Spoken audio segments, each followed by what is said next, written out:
This is The Big Breakdown, a long look back at some of the biggest stories we're covering for you at the Hidden Killers podcast and True Crime Today. This is Hidden Killers with Tony Bruschi. Here now, Tony Bruschi. Let's start with what no one's talking about because it's not as flashy as TikTok rumors or tweet threads built on innuendo. What we're talking about is a body. A teenage girl found in a bag inside a Tesla frunk. A Tesla registered to viral singer David Burke, otherwise known as D4VD or just David. But let's also start here. No one has been arrested. Not David, not anyone else. No cause of death, no matter of death, and no answers, at least not yet. From the one group who can actually say anything with weight, the Los Angeles County Coroner's Office.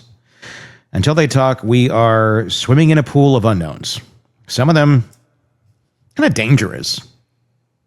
So today, we're pulling this story out of the YouTube trenches and asking the questions that actually matter right now. Is David being framed? Now, look, I'm not going down this road to say, this is what I believe. I'm asking the question. Because it should be asked. And I'm curious to get your thoughts in the comment section on YouTube. Because if the evidence points in that direction, it matters. But if it doesn't, we need to stop pretending it does. And right now, that evidence sits somewhere in between. So, let's walk through it, shall we? Celeste Rivas Hernandez was 15 years old. The last confirmed sighting of her was weeks before her body was found, decomposed, in the frunk of the Tesla parked on Bluebird Avenue in the Hollywood Hills.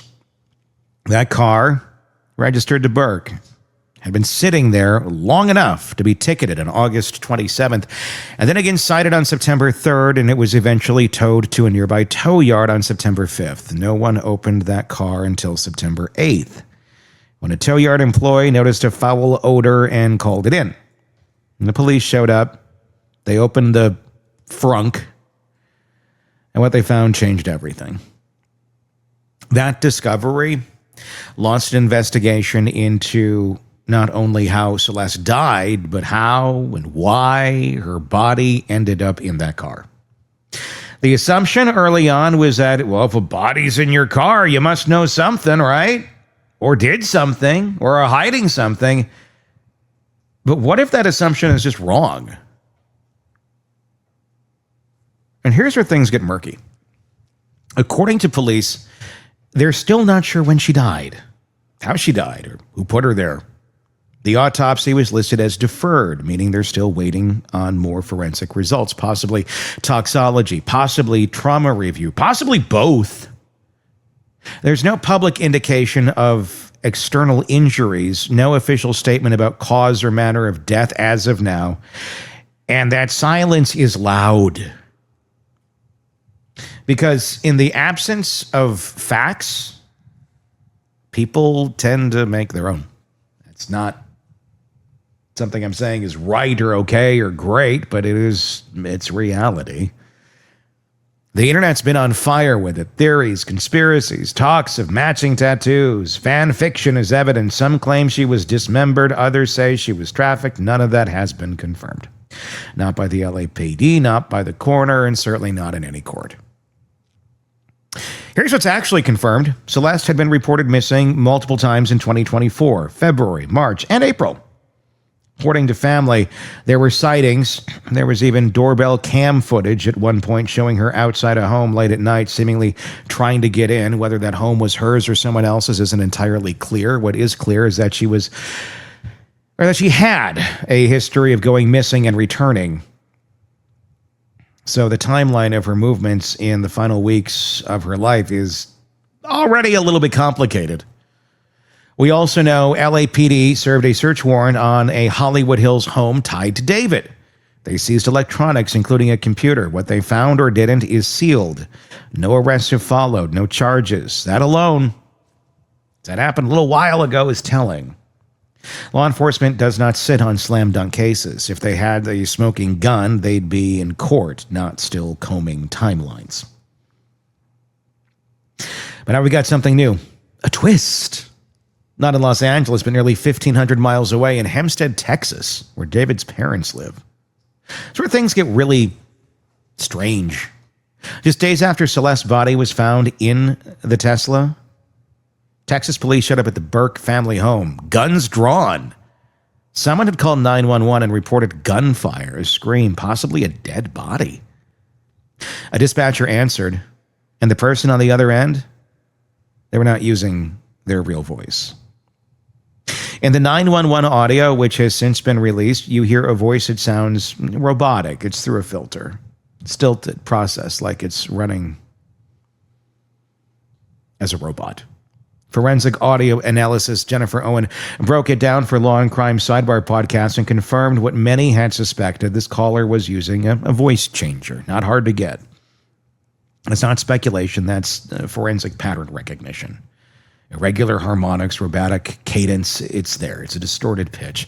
Whether it was done through a mobile app or professional-grade software, someone went out of their way to mask who they were before falsely sending police to the Burke residence. And this doesn't take some sort of super high-tech special thing to do.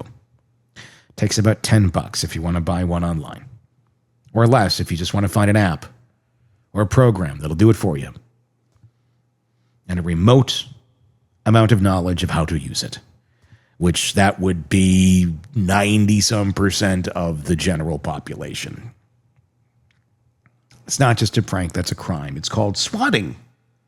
It's dangerous. It gets people killed. And when you match the timing days after the body is found in the Tesla, right when David's name is dominating headlines, you have to ask, was it part of something larger, or was it somebody just trying to make life more hellish for a family that they viewed might be in the wrong and might have something to do with this? So let's exact vengeance on them by swatting them. People do that sort of shit. So let's be careful here. Swatting happens to famous people all the time. Doesn't mean it's connected to whatever else is going on in their lives. But it could be. And that's the rub. If someone is trying to implicate David or scare him or create chaos around him, swatting his family is one way of doing it. That's what makes the case so uniquely tangled. There's a real victim, a dead teenager, a pop star with a national profile, a decomposing body in a car, but also a 911 call with a faked voice, a family caught in the crosshairs, and a complete lack of forensic awareness publicly, or answers that are publicly available. And here's the problem with the he's being framed narrative. It's not as easy as planting a body and walking away. Teslas log everything: door openings, trunk cycles, app access, Bluetooth keys. If someone else moved or accessed that vehicle, LAPD will know, and will eventually know too. Or they'll be able to figure it out from the car's data logs. But so far, we do not have that data in our hands. This means somebody else doesn't. And if that data shows third-party access, it will. If it has, that does lean toward a frame job. If it hasn't, well, then that's a problem for the defense. We also don't know if any fingerprints or DNA were found on the bag Celeste was placed in. If the bag came from David's house, that's a forensic lead. If it came from somewhere else, that's a whole different trail. And again, this isn't CSI in 45 minutes. It takes time to work through the lab results. But the timeline matters. This wasn't a car in David's garage. It was sitting on a public street for days, if not weeks. Anyone could have accessed it. That's both damning and exculpatory, depending on really what else we learn. And yet here's what we have to hold on to. Law enforcement has been very careful in their language. The LAPD publicly said they do not know yet if there's any criminal culpability beyond the concealment of a body. It's not nothing. That means they're looking at whether Celeste died elsewhere, which does appear to be fairly likely, and was placed in the Tesla after the fact. It's a big distinction. It's the difference between murder and post-mortem concealment, between a killer and someone who panicked. or someone who had nothing to do with it at all. And that's why this swatting incident matters more than people realize. If this was a one-off event, a troll looking for chaos, then it's background noise, which it very well may be. My gut tells me it's that. It's my gut, though. But if it connects, if the caller who disguised their voice is also in any way linked to Celeste, to the Tesla, to the timeline, then we're looking at something much more deliberate, a setup, a smear, a frame. What exactly you'd be accomplishing by swatting David's parents, I do not know. But also what you're going to accomplish by putting a decomposing body in a car and leaving it on the street only to be towed and found out, I don't know what you're trying to accomplish there either. Especially if you did it.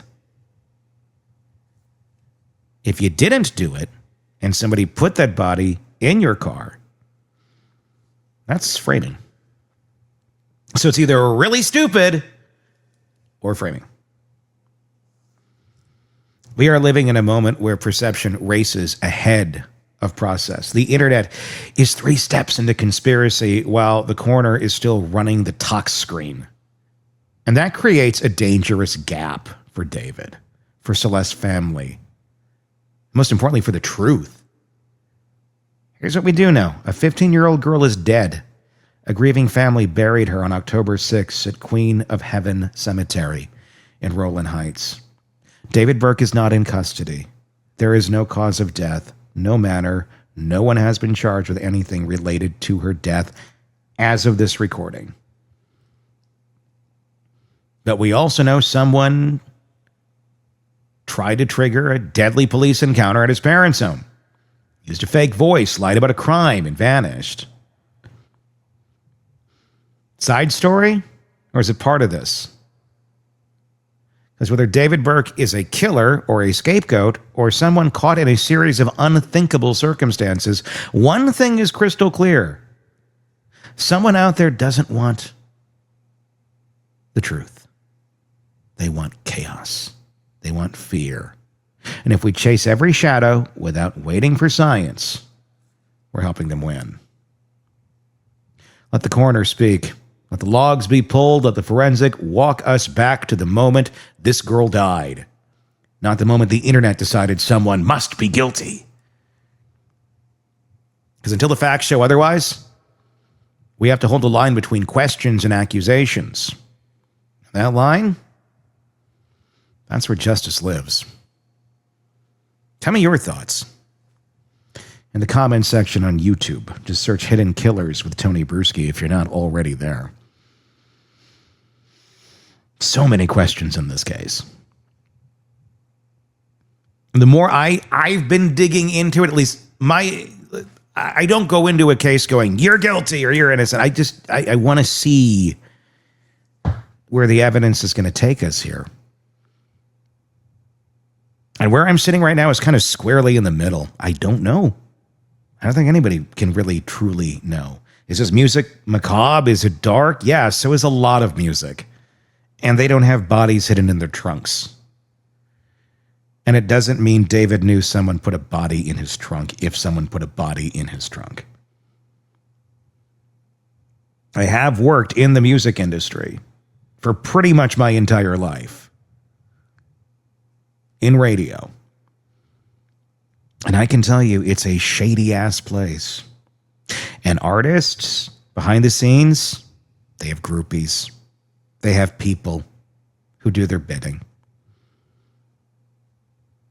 They have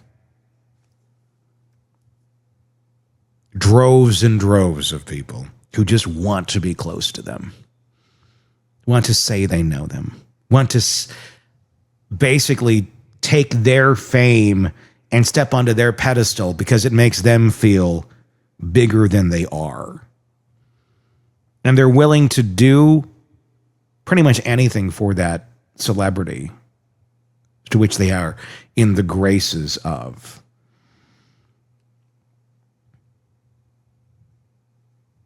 And then you have some who are close and jealous as hell that they're not the ones that are on top. That they are not the ones that are getting all the attention and all the groupie love and all of that stuff. And jealousy is a funny thing. It can make people do crazy, crazy things.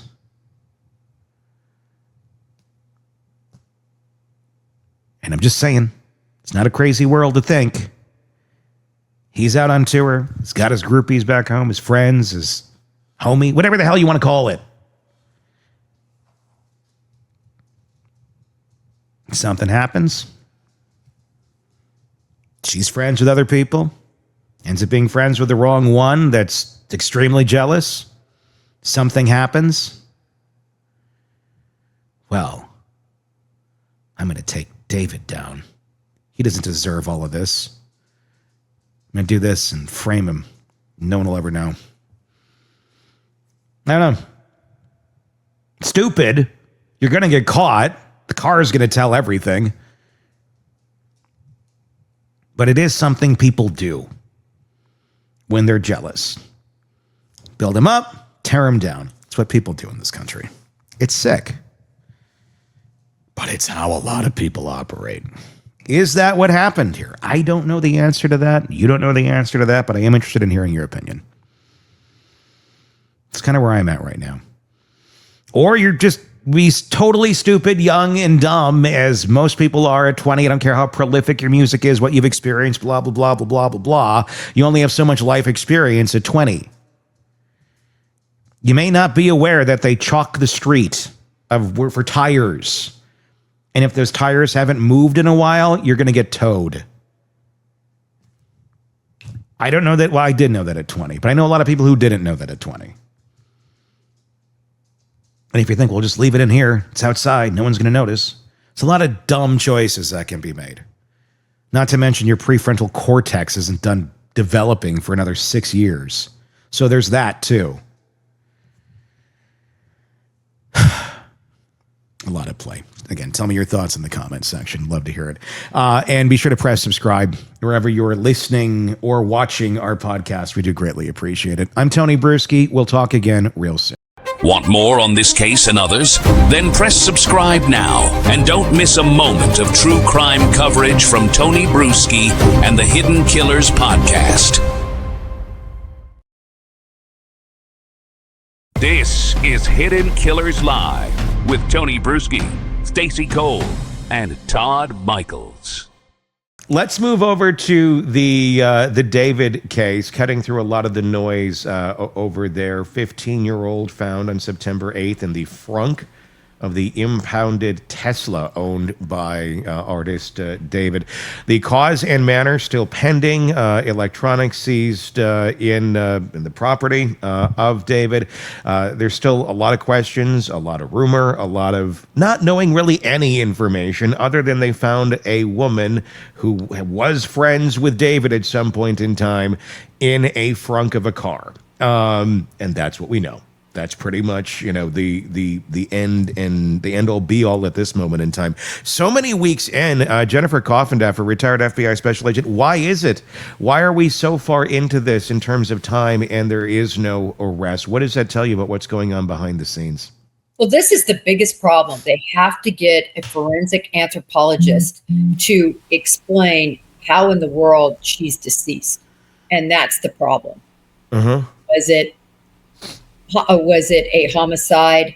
Was it, and I can't imagine this, a suicide, and then somebody took her body and put her in there? Was it completely accidental, like an overdose? I mean, to me, the one thing that cannot be denied is somebody tampered with her body, put her in that frunk, and that is a very chargeable offense. That is the only thing that's bothering me, is why in the world haven't they been able to identify that person? And the only conclusion I can make is because the cameras were disabled, or the cameras were enabled, but the person was Brian Koberger kitted out. And like I said, didn't have the big eyebrows to distinguish him or her. But we're talking about a very heavily trafficked area. There are other security cameras beyond the car. You know, you're going to have street cams, you're going to have ring cams, you're going to, God knows however many other cams. That's why I'm just kind of surprised this far in. I can't imagine they're sitting there going, well, the security features on the car weren't working. I guess we're screwed. I mean, they got to be like, okay, the car was here. The car was there. It was at these locations. I cannot imagine they don't know who the hell or have a good idea who was in possession of that vehicle. And it likely wasn't David, considering his location while some of these things would have been going on, at least moving in the vehicle. Doesn't appear he could have physically possibly been there. But it's your car. Somebody within your orbit was. How on earth have we not figured that out yet? Well, and I think in line with that question is, when did she really die? Yeah. I mean, we know weeks. Weeks is so broad. What is happening with their timeline? You know, they have the timeline from when she was discovered. They have the ticket on the car back, I believe it was the 29th was the ticket. So we know the car was there then. We have this severe decomposition, but again, in a plastic bag in Los Angeles over all those weeks, she's going to be severely decomposed. I already showed you, I don't think there's any possible way to put her body in there other than to have it dismembered, which was the original reporting from KTLA. So the point is, when did all of this happen? And that vehicle tracking system is still going to exist. There's still GPS on that system. They should be able to have a tightened up timeline by this point. It's just putting who is in that timeline. I guess that's what they have to be struggling with. Are they struggling? I guess there's a lot of ways this could be going, and that's what the behind the curtain, what's a wizard doing that makes it all the more curious is, okay, are they struggling to figure out who did this, or have they discovered this is something bigger? Do you think we could be looking at that? Could we be looking at some sort of look? And I'm not trying to accuse David of anything, but I don't know who his circle is or who he runs with or somebody within that circle. Could we be looking at something larger, a trafficking circle or some sort? She was a runaway. Obviously on and off, she's reported missing. So, if this is the type of folks that they're hanging around with, or that circle is hanging around with, it also happens to be the type of circle of folks that end up being trafficked as well. So that's what I'm wondering. Like, are we going to find something else? Is there something bigger at play here where let's not disturb the ecosystem more than it already has been, so we can get our tentacles in here and discover something bigger and larger and stop more people from being hurt beyond Celeste? Well, I love the question, but when you look at these cases, if you're the wizard, you better damn well get the Tin Man, the Straw Man, and the Lion in and start questioning them and whoever put her in that trunk. And obviously they don't know, because if they did, I can tell you, we would have already done that arrest and be putting pressure on them for desecration of a corpse and mistreatment of a corpse and hiding a corpse. Those are all legal, those are laws, and I would have them in there and I would be putting the screws to them to work that web out. That, I think, is the most confusing part to me. Okay, you don't know how this happened, but she got in there. Why is that person not been identified? And that's the surprising part to me. With all the cameras and the timeline from that vehicle, why can't they figure out who put her in the trunk? Is there any chance that they know who this is and they're just biding their time trying to piece things together and we're going to find out? Or do you think they really just don't know? I think they don't know, because I can't imagine not putting the screws to that person. And that means taking away their liberty and making them uncomfortable in a jail cell where they have to think about, am I going to cover for how this all happened? So I just can't imagine that behind the scenes, they're just interviewing that person. They would normally want to put the screws to them unless they're trying to work some sort of undercover situation, which that does happen. When one person is responsible, at least for part of the crime, sometimes you want to be working an undercover operation where you're wiring them up, You're sending them in. You're trying to get conversations. You're making phone calls. You're trying to get the people that might have been involved to talk. And if you're sitting there in a jail cell, nobody's going to talk.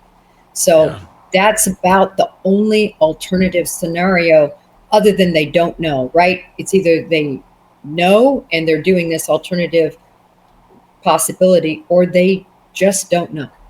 Yeah, and that's the big question. When you don't have a lot of information, any sort of noise in a case becomes headline news. Oh my gosh, what is this about? And it doesn't all necessarily mean that it matters, that it has anything to do with it. We had heard about the swatting calls to a property that is owned by David's family, his mother and father owning it. And we'll talk about the property transfer in just a few moments. But I want to talk first about the swatting call, because a lot of people are bringing that up of, oh my gosh, is this connected? Does this have something to do with the person who did this to Celeste? I don't even understand why we're jumping into any sort of connection, other than there's this big story around this celebrity and somebody figured out where the parents live and they made a swatting call. The kids do this shit all the time. Like, I don't see why that this necessarily even connects in any way, shape, or form to the case. I think the way it connects is so remote, and that is, David, we think you're responsible for this. We're going to make your life uncomfortable and your family's life uncomfortable. We got the numbers, so we're going to do a SWAT call. That's how I see it. You know, a lot of people in the audience, a lot of people on my platform, everybody is pretty much convinced it's David. He hasn't been charged, but his actions look terrible. You know, why do you cancel your entire concert schedule, abroad and here, unless the police have said you can't go abroad? Yeah. And here, you know, I mean, he's gone in total hiding. That is not normally what somebody would do. Remember, there's nothing they haven't even named him a suspect. That's true. That's a good point, because when you look at it, and not to say that because one other celebrity handled this way that the other would handle it that way, but when you had like the R. Kellys of the world and things like that, and R. Kelly like specifically, he still was out there touring until like they literally locked him away and said no more. To go into complete hiding, I guess, is I guess what I think a lot of us would have expected other artists would have done when, you know, stuff's hitting the fan, but others did not, but he is. So yes, it looks suspicious, but is it? I mean, I'm going to play devil's advocate there for a second, and you can't go on world tours and such if your funding is dried up either. So I think you could look at that, and I don't know the answer to that, but if you have a bunch of, you know, sponsors that are enabling you to go and tour, and they're suddenly saying, yeah, we're not going to fund this anymore because you breached the contract based on this being a story, I could see there's not really much of an option to go tour if there's no dollars to put you there either. Okay, couple of things on that. Okay. First of all, let's just $20,000 a month that he was paying for his house, right? Not a big number for people in that circle, but all of a sudden he moves out of there. Okay. And then your sponsors aren't going to dry up on you if your story is legitimate. If you say, listen, you know, I was touring with you. I had nothing to do with this car. 5 other people, you know, dealt with the car. I haven't seen Celeste since July. I don't know anything about this. And if it passes the smell test, I don't think all of that's going to dry up all of a sudden. I think just by the very fact that sponsorship, the tour, everything has completely alienated from David, despite the money to be made, especially with all this publicity, they would be sold out at every venue. Everybody would want to look at the potential front killer, right? So, but we have nothing. And for me, I think that's a big deal. You mentioned R. Kelly. How about Diddy? How about Diddy too? Yeah. Cross here? They don't even hide in a turtle shell and just stop their ability to earn a living. I mean, this is really a big deal, I think. So you would say his actions after the fact have looked far more suspicious and possibly criminal. I mean, obviously, all speculation. He's not been charged with anything, but they look, his actions after the fact are what's raising your eyebrows more than anything else. Yeah, his actions, the complete withdrawal from society, from his tour, just basically saying, okay, millions and millions of dollars, I'm not going to go out and make that. What about the property records? Because that's another piece that we've been seeing about this last week. 2 pieces of property moved into his parents' names, or his mom's name, from what we understand, allegedly. And this happening shortly after the body was found in the trunk. It was just a kind of a silent move. And again, I'm going to play devil's advocate. This doesn't necessarily mean any sort of guilt, but if you are envisioning, oh, there could be a legal windfall or issue coming your way that could threaten these sort of things, civilly or criminally, whether you had anything to do with it or not, you can't necessarily control the wave that's going to come at you. If one of your associates did this and your name's attached to it, you're going to want to protect yourself, especially if you had nothing to do with this. Do you see that the movement of those properties to shield them, because clearly that's the reason for it, there's no other reason why you'd move these things around, as something that leans more towards an area of involvement, guilt, or just smart business move? Well, it looks bad. There's no way to say it doesn't look bad. Yes, you bring up a good possibility that he just thinks he's going to take the fall, so he wants to make sure he protects his assets and puts them in his mom's name, I believe they said, of both of those properties. But most people, if he has a legitimate alibi, if he has a legitimate way to distance himself from what happened to Celeste, most do not act this way. Most, and in fact, if he loved this girl enough to get a tattoo and become a Hello Kitty sponsor, why in the world is he not showing a little bit of, even if it's just to come on and say, Celeste was a close friend of mine. Oh my God, I can't believe this happened. We're not seeing anything. So I think his actions look really bad. It's a weird PR move to stay silent. I understand not wanting to say anything, but he could have said something, anything. And but he just he's didn't. damned if he is, damned if he doesn't, I kind of feel like, isn't he? I mean, what are you going to do? I mean, if he comes out and says something, oh, he's trying to cover it up. If he comes out and you also may have camp going, see, he had nothing to do with it. He's human. I don't know that the guy can win in any way, shape, or form here, other than just shutting up in terms of opening himself up to liability. Well, he may not win, but he could certainly move the public meter in his favor if he's given a written statement about how terrible he feels about this death, even as somebody who, isn't, I mean, none of us are close to Celeste, but all of us have this feeling of empathy for this 14-year-old, not even 15. She was found the day after she would have turned 15. She was 14, of the strife of this young girl. And clearly he knew her. So to say something even in written form so you could run it past your lawyer and be safe. The other thing is he didn't even go to her funeral. I think that's a problem. I was going to ask about that. I mean, it was a small private, and again, he may not have been invited to the funeral. I mean, if you're the family and you're burying your runaway daughter has had this real weird, questionable relationship with this celebrity, do you want that celebrity at your daughter's funeral? If you could say, please don't show up, I think I'd be saying, please don't show up. Again, you kind of got to look at it both ways. Jen? Yeah, no, I like your point. This happened with Karen Reed too, right? But that was a huge funeral, thousands of people. She could have easily melted into the background. She didn't go to the funeral either. Obviously, the family didn't want them there because they believed she murdered her son. But back to this point, you make a good point. They might have said, we don't want you to go there. But I don't even know that they would know how to contact him.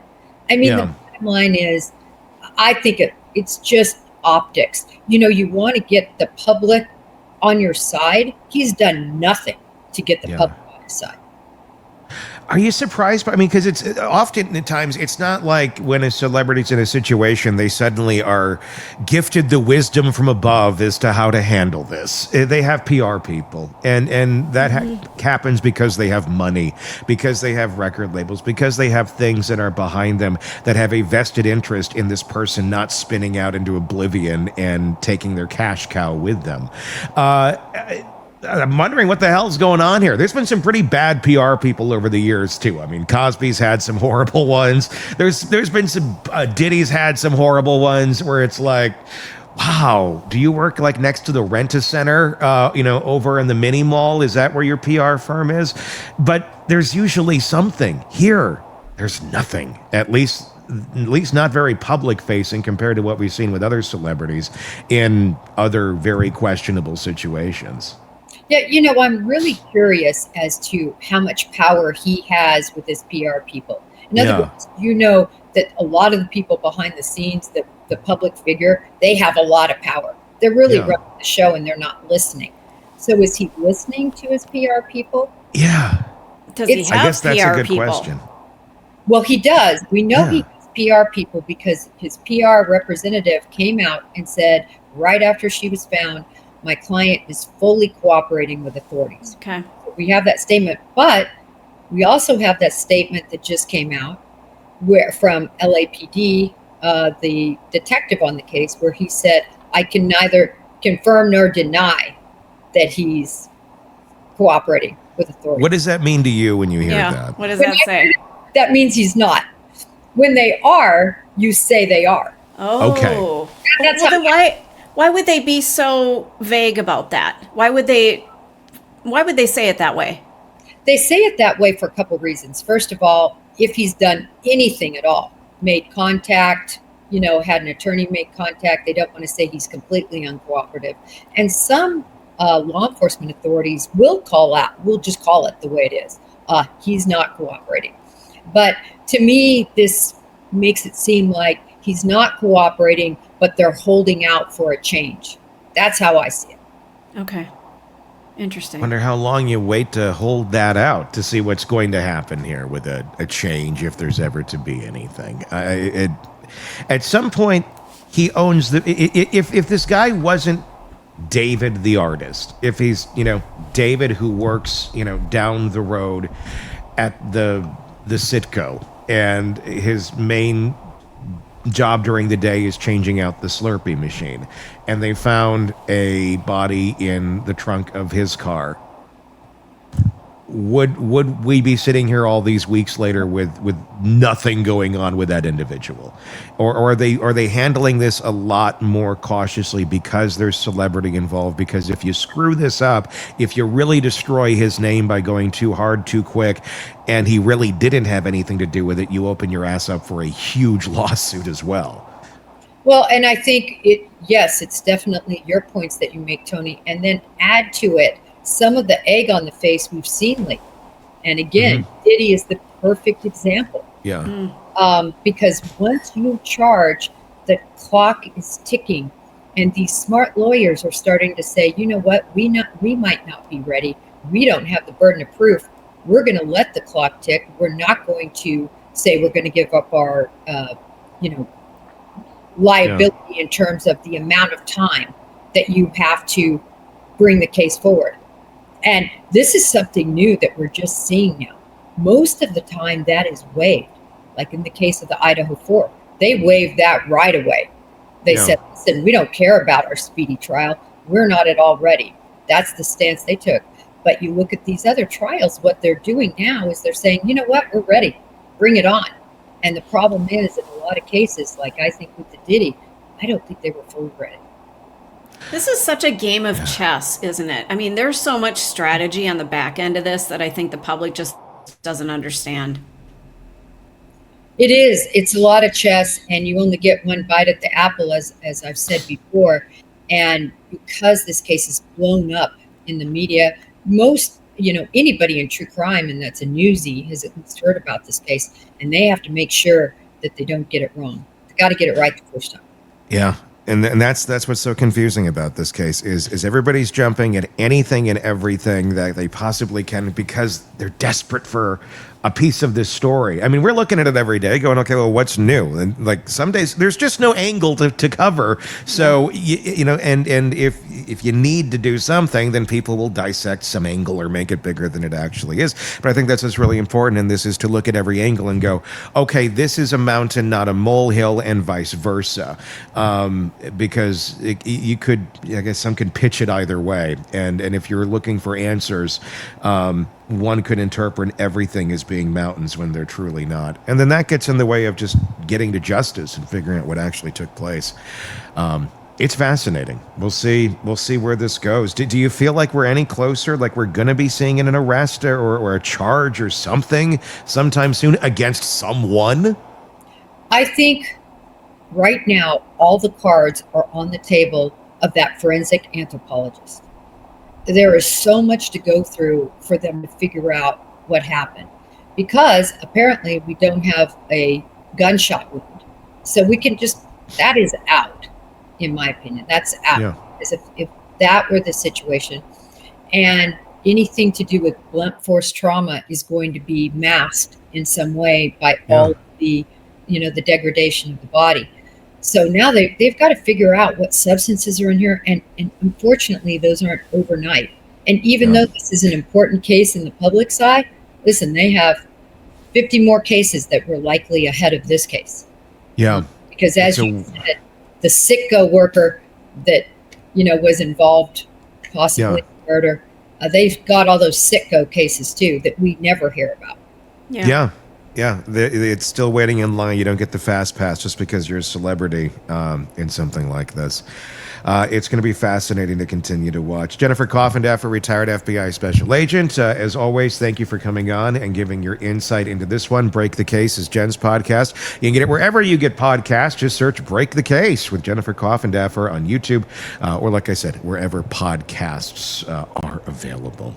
All right, that's going to wrap up today's episode of the program. Let us know your thoughts in the comments section on YouTube, or again, wherever you're getting podcasts. Just search Hidden Killers with Tony Bruschi. Until next time, for Jen, for Stacy, for Todd, I'm Tony Bruschi.